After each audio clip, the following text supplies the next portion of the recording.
S. வீட்டுக்கே போயிடலாமா பேசாம? போலாமா? இந்த பக்கம் பார்த்தா ஜோனு பனி, இந்த பக்கம் பார்த்தாலும் ஜோனு பனி.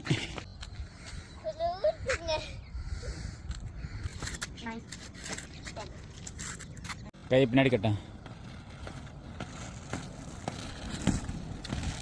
கோ.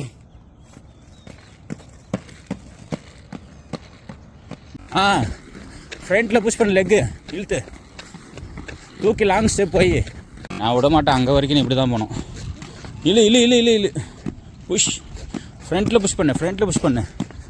அப்படி இழுத்து வை காலம் முன்னாடி, ஃப்ரண்ட்டில் இழுத்து இழுத்து வை. அப்படி நல்லா ஹேண்ட் ஸ்விங் பண்ண பாரு. Bye bye. எனக்கு வந்தது.